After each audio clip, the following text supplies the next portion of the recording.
Buenas. Tenemos el privilegio de presentarles nuevamente las noticias del cielo a la tierra, las buenas nuevas de salvación. Hoy nos encontramos con el hermano Daniel Ladeo. Bienvenido, hermano. Vamos a seguir compartiendo estas maravillosas noticias que están en el maná que da vida, que produce aliento, esperanza. Este maná que nos ha traído el Señor, ese pedacito de cielo que tenemos aquí en la tierra, que es la palabra de Dios. ¿Quieren conocer a Jesús? Lean la palabra. ¿Quieren ver a Jesús? Lean la palabra. ¿Quieren que Jesús les hable? Lean la palabra, porque la palabra es viva y eficaz, la palabra es vida. Sabemos que la palabra que no es cualquier libro, sino es un libro inspirado por Dios. Entonces, cuando leemos la palabra, nos da vida. Yo quiero orar para iniciar a través de esta palabra, porque sabemos que Dios respalda su hermosa palabra que está en el Salmo 119, y voy a orar con el versículo 12, que dice: bendito sea Señor, enséñame tus decretos, con mis labios he proclamado todos los juicios que has emitido. Me regocijo en el camino de tus estatutos, más que en todas las riquezas. En tus preceptos medito y pongo mis ojos en tus sendas. En tus decretos hallo mi deleite y jamás olvidaré tu palabra. Trata con bondad a este siervo tuyo. Así viviré y obedeceré tu palabra. Abre los ojos para que contemple las maravillas de tu ley. Eso es lo que anhelamos. ¿Qué hace la palabra? La palabra es lámpara a nuestros pies y lumbrera nuestro camino. Entonces le pedimos a Dios, ¿y cómo Dios abre nuestros ojos? A través de la luz del Evangelio. Y eso es lo que queremos transmitir. Las buenas noticias, las noticias del cielo a la tierra, que están a través en el capítulo 38 de Génesis, hermano. ¿Qué tienes para contar? Bueno, muy buenas tardes. Hagamos el breve resumen con esta narración del capítulo 38 de Génesis.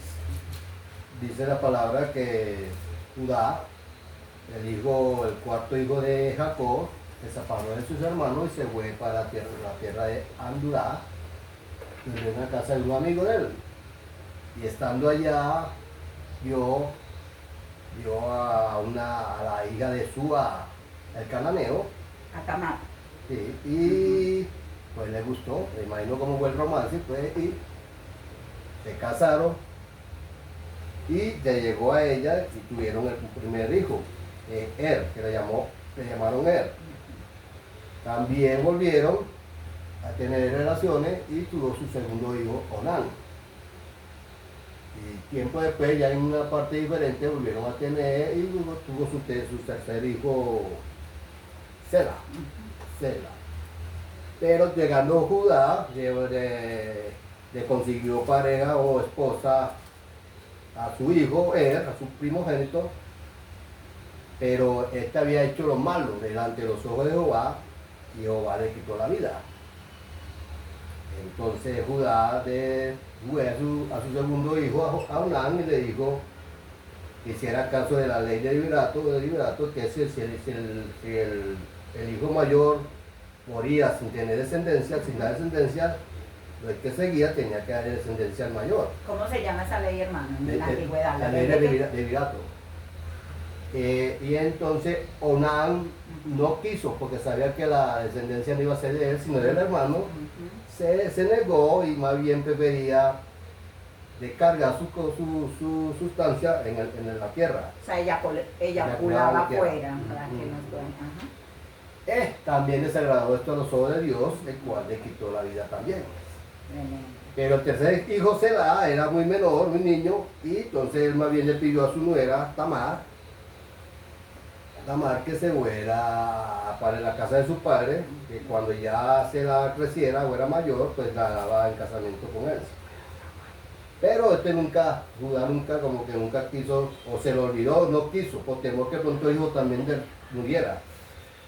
Y esta muchacha Tamara ve que al escuchar que Onán iba a cierta tierra a los trasquiladores de las ovejas, pues usó una estrategia, se quitó su ropa de luto y se disfrazó, se puso su velo y se tapó su cara, pues haciéndose pasar o aparentar ser prostituta.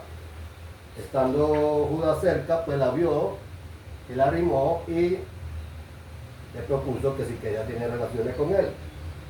Ella le dijo que sí se podía, pero tenía que dejarle que tenía que pagarle, algo así, y él le dijo que sí le iba a mandar a dar un corderito, pero ella dijo que tenía que darle algo como de prenda, como que él fuera a cumplir sus palabras, o sea, tú me vas a pagar, pero no lo tienes aquí, entonces déjame algo en garantía.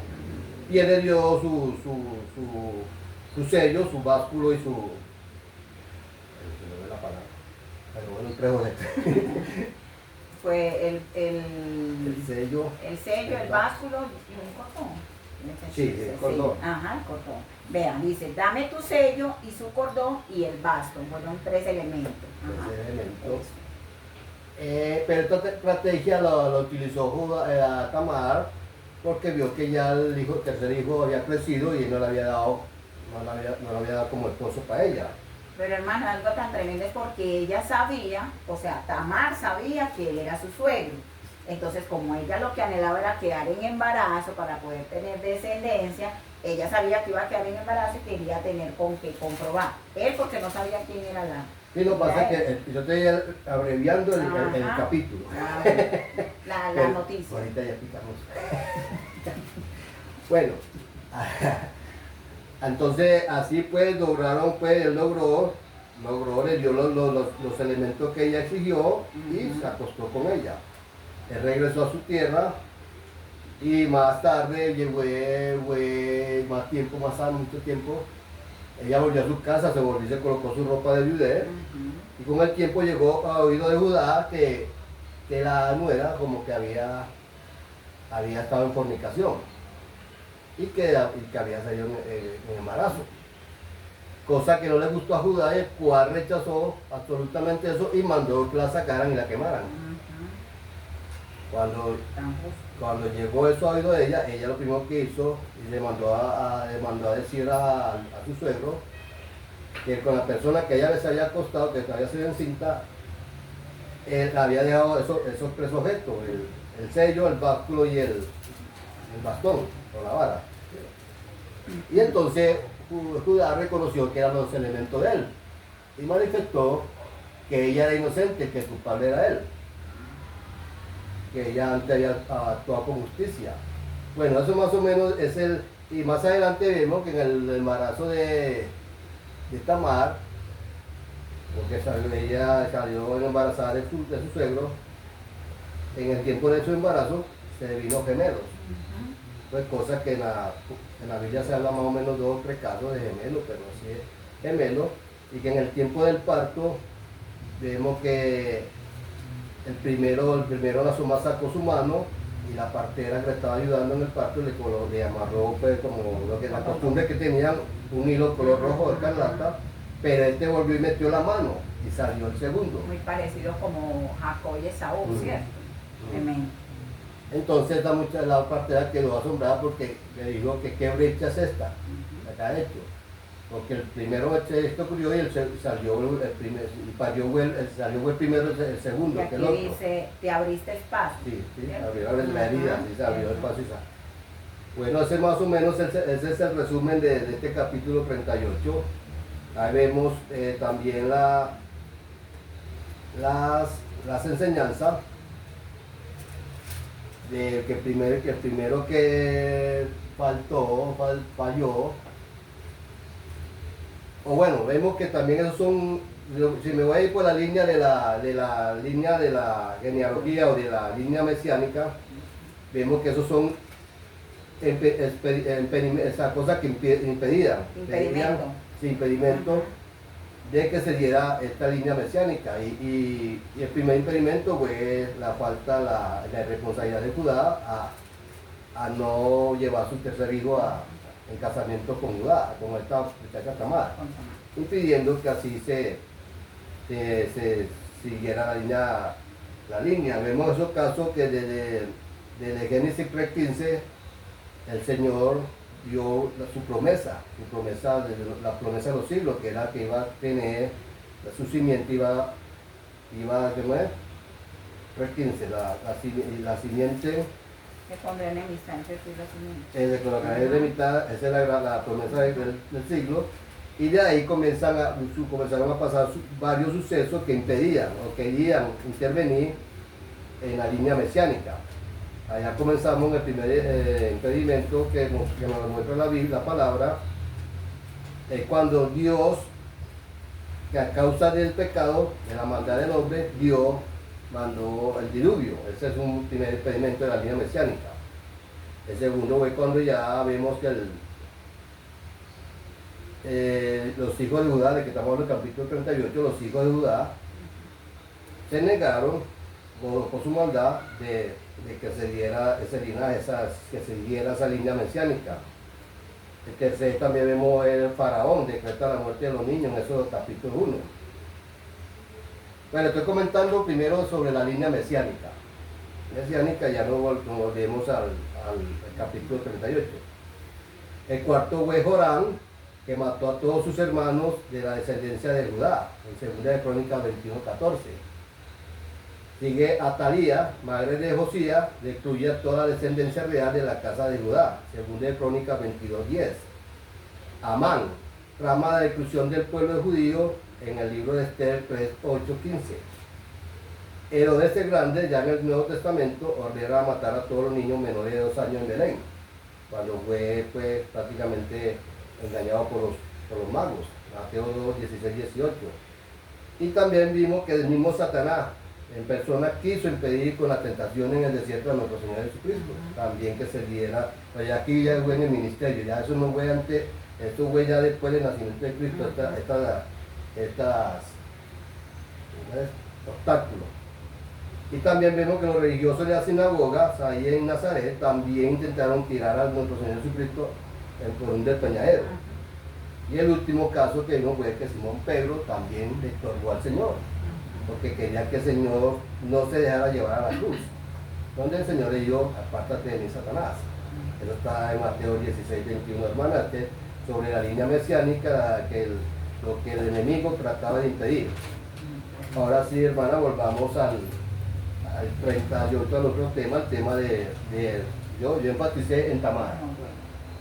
Bueno, a mí en el título de la palabra de Dios, las noticias, dice Judá y Tamar. También me llama mucho la atención todo lo que el hermano dice, es muy importante, porque sabemos que la palabra de Dios es cristocéntrica. Desde Génesis hasta Apocalipsis estamos hablando de Jesús. Y aquí lo que el hermano Daniel nos está hablando es de todo el impedimento de Satanás desde el inicio, desde el principio, cuando la serpiente se le apareció para engañar a Adán y Eva, todos los obstáculos que han habido. Pero aquí me llama la atención en este capítulo 38 que nadie va a poder estropear la obra de Dios.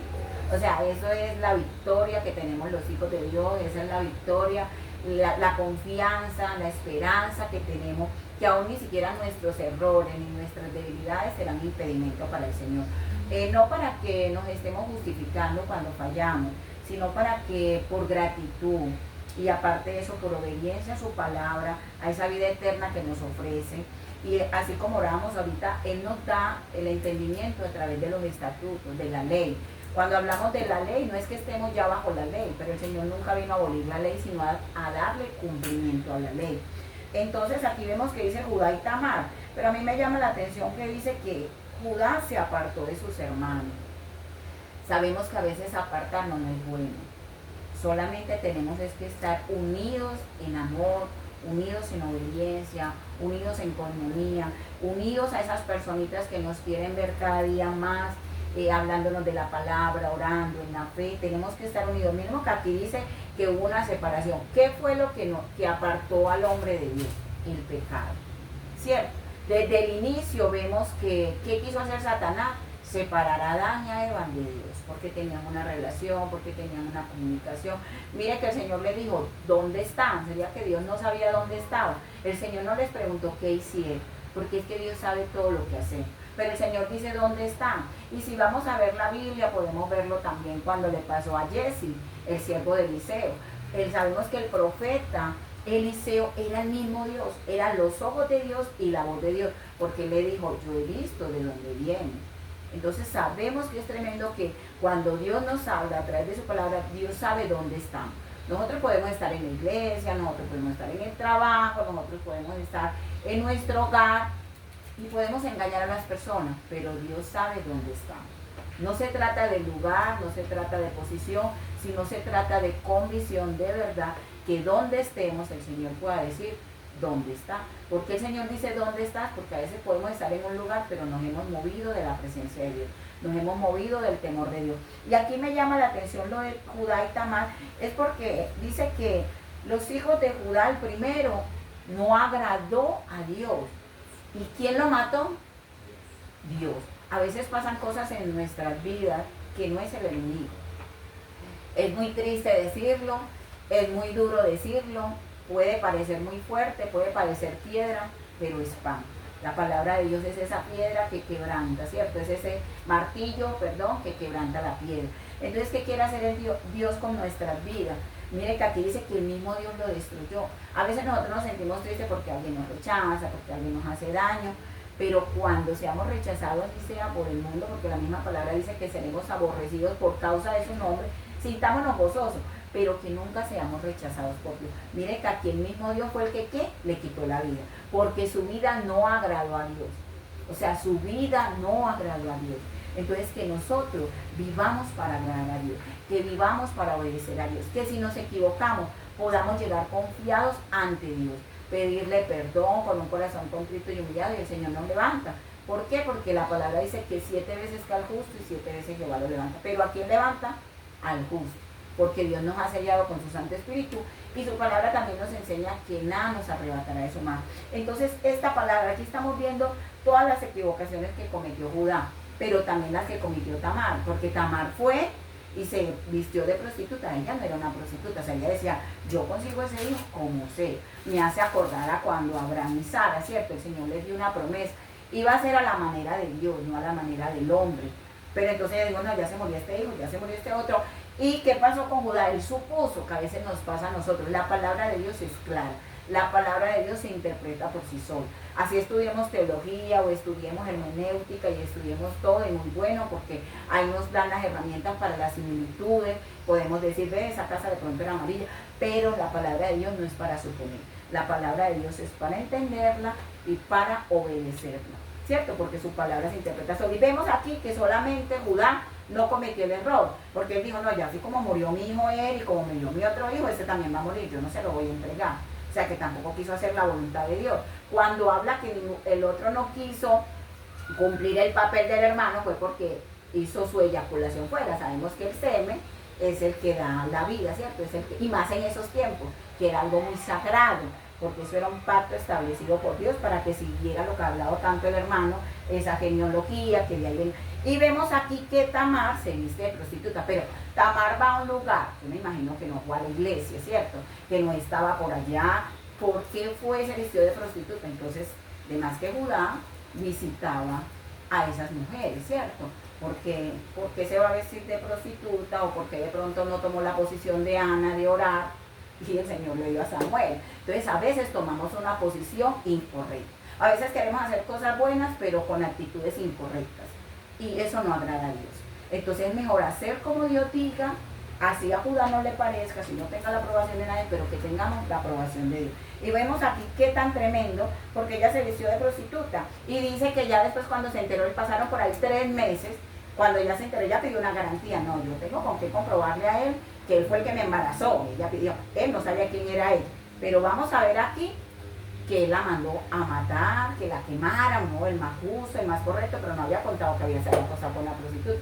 Pasa como la mujer cogida en adulterio, ¿cierto? La samaritana, ¿cierto? También la samaritana todo el mundo la juzgaba, porque, ay, vea, sale a buscar el agua escondida, o la mujer que regaló el perfume al Señor, todas eran malas y ellos eran los buenos. Entonces vemos aquí que Dios es quien conoce nuestra vida y que siempre se va a cumplir la voluntad de Dios, que siempre se va a cumplir el propósito de Dios.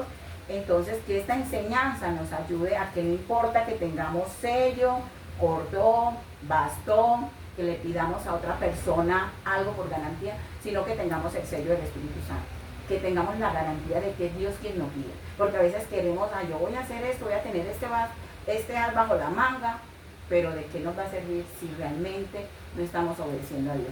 Que así nos equivoquemos, porque no somos perfectos, nos equivocamos, pero ya no nos deleitamos en el pecado, estamos en este cuerpo, vamos a cometer. Pero ¿quién nos va perfeccionando? La obra de Dios. Entonces damos gracias a Dios por esta palabra, que no seamos como Judá, que no seamos como Tamar, que digamos, el ejemplo vivo que es Jesús, que nos habla de su amor, de su sacrificio tan hermoso que ha hecho por nosotros, que no se da por vencido por nosotros. Entonces glorificamos el nombre del Señor, que esta buena palabra, si de pronto te has equivocado, has tomado malas decisiones, puedas volver a Dios, que no caigas en las manos, dice la palabra que qué miedo caer en las manos de un Dios vivo. Entonces es mejor agradar a Dios y no a los hombres. Hermano, despidámonos, qué bendición esta palabra, gracias por todas estas noticias, es un buen reportero, todas estas noticias que trajo del cielo a la tierra, qué bendición. Despídenos con una pequeña oración, hermano. Buenos hermanos, aquí estamos delante de la presencia de nuestro Señor, que esta palabra haya sido de provecho, no es palabra nuestra, es palabra de nuestro amado Señor y Creador, es la verdad absoluta. Estas palabras nos sirvan para edificarnos, nos sirvan para exhortarnos, nos sirvan para reprender y exponer nuestro pecado. Amén. A Dios sea la gloria y la honra, en el bendito y santo nombre de nuestro Señor Jesucristo, mi Señor. Te pedimos perdón ante todo. Somos pecadores de una u otra forma, mi Señor, pero tenemos abogado, Señor. Aquí acudimos, mi Señor. Ya como dice la hermana, no podemos dejar que el pecado se enseñoree de nosotros, sino que todo lo que hagamos, lo hagamos para tu agrado, para glorificar tu nombre, bendito Dios. Aquí estamos, bendito Dios. Aquí estamos arrepentidos, humillados delante de tu presencia.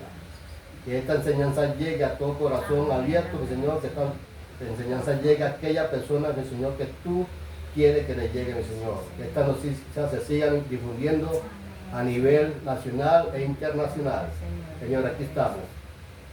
Aquí nos entregamos y aquí te damos la gloria. En el bendito y santo nombre de nuestro Señor Jesucristo. Amén. Dios les bendiga. Amén.